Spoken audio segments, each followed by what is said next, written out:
The movie begins with the outdoors of a mansion indicating the person living inside it is loaded with cash in his bank account.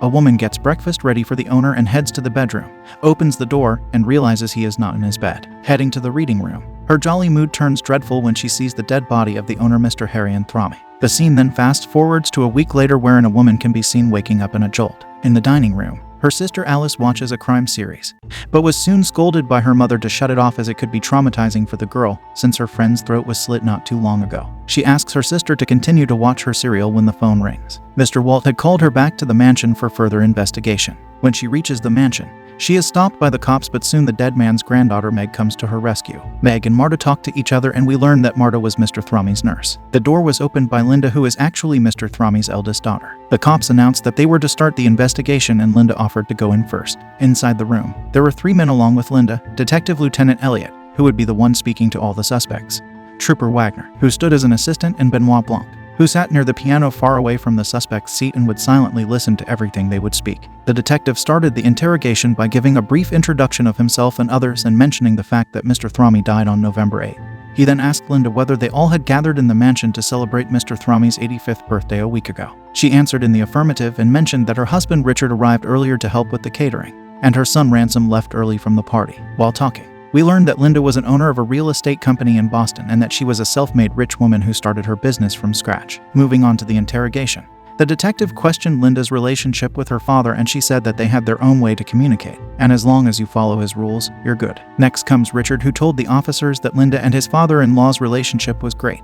And he also told the officers that his father-in-law built himself to be one of the best-selling mystery authors of all time. The detective commented saying all of his kids were overachievers, and Richard replied affirmatively in a sarcastic way. Next comes Walt, the youngest son of Mr. Thrami. According to him, his father appointed him to manage the family's publishing company. He was quite boastful about the achievements of the company and the publications. Overexcited and starstruck, Trooper Wagner narrates a scene from the book, which was also a spoiler, and was impressed with the way he wrote. He then spoke highly of his wife Donna, who was like a rock for him, and his 16-year-old son Jacob, who was politically active. He was a Nazi according to Richard, and Meg called him an alt-right troll dipshit. Joni and Meg were the next people to get interrogated. Joni married Neil, who was Mr. Thrami's son, and they had Meg together, but unfortunately, Neil died 15 years ago, leaving the ladies together. Mr. Thrami would pay a monthly allowance to Joni and pay for all of Meg's tuition fees according to Meg. She also added that her grandfather would never miss a payment. Joni mentioned that her relations with the rest of the family were great, but in fact, it wasn't. She also mentioned that Meg left the party early to meet her friends in Smith,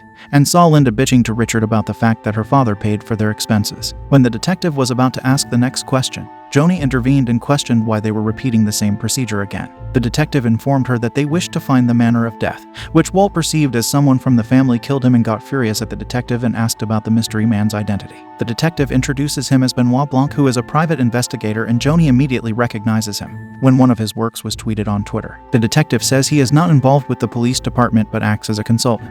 Linda questions his presence and is a little unsure of his attendance because her father was not killed, but believes that he killed himself. After much deliberation, everybody was okay with Mr. Blanc's existence. Mr. Blanc immediately delved inside the case and questioned Marta being a part of a family function. Richard mentioned that she was a part of the family and that Mr. Thrami and her had a friendly relationship. Mr. Blanc then intentionally tries to bait Linda by comparing everybody's success to Walt's.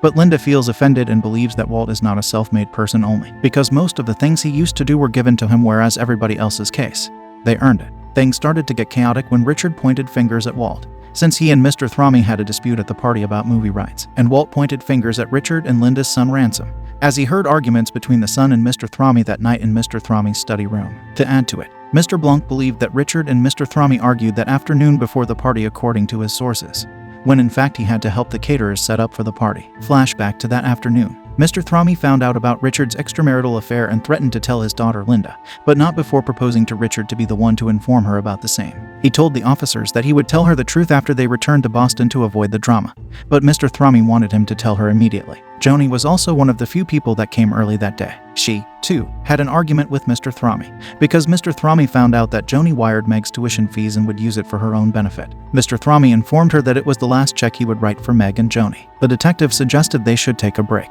The detective, who is thrilled to work alongside Mr. Blanc, believes that the investigation is useless due to it being a suicide case. Marta tries to overhear their talk but was caught by Mr. Blanc. In haste, she opens the door and Mr. Blanc starts to interrogate her. There he learns Marta's regurgitative effect on mistruthing, and when put to test, he discovers that it was the truth. Mr. Blanc also tells the detective that he found an envelope with loads of cash and a newspaper article about Mr. Thrami's death, but does not know the sender, which indicated someone wanted him to investigate the case, thus him being a part of the case. The detective tells Mr. Blanc about that night, which went as follows.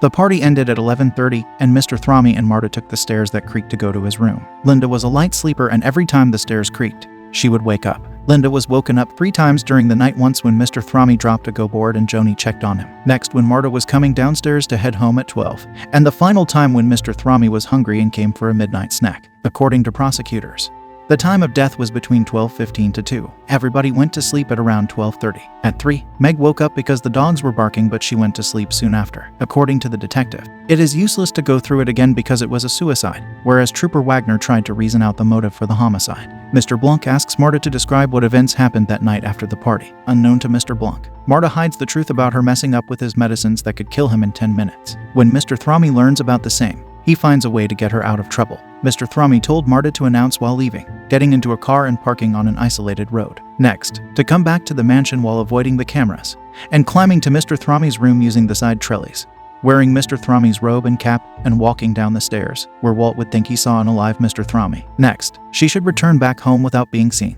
But Mr. Thrami's old mother sees her and mistakes her for Ransom. She leaves, but Marta decides to hide the truth and only tells the men that they played a go game.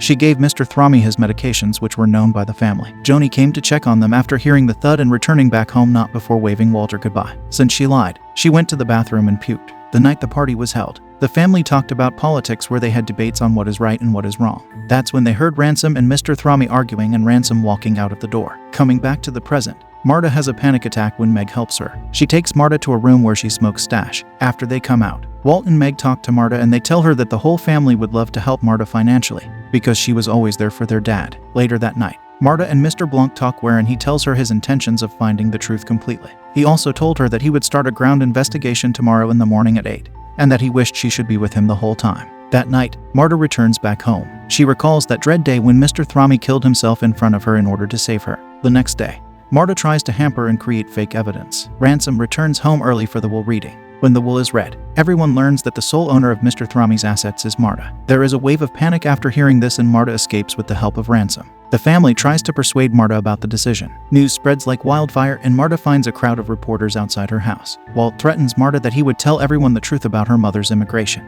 Intimidated, Marta rushes inside where she finds a blackmail note with a photocopy of a medical report indicating the overdose. Scared, Marta did not know what to do and she ran to Ransom, where he rode her to the medical examiner's office. After reaching it, they realize it is burnt down. Mr. Blanc spots them and a panicked Marta runs, thus beginning a car chase. After getting caught, Ransom was arrested because Mr. Thrami's mother had mistakenly seen him climbing up. There, she finds Fran, who was drugged. Just like any sane person, she called the ambulance. Marta then confesses to Mr. Blanc, but she finds a copy of Mr. Thrami's medical report in Fran's stash, wherein it showed little morphine in Mr. Thrami's body. She decides to leave the family, but before that, she decides to confess. Before she could start with her confession, Mr. Blanc intervened, stopped her from confessing, and took her out of the room. Ransom, to act innocent and friendly, entered the room and told Martha that he narrated Marta's doings to his family. Before she could say anything to him, Mr. Blanc yet again intervened and questioned why Ransom called him to help with the case. He told Ransom about him knowing that it was Ransom who mixed the bottles of contents after having that argument with Mr. Thrami,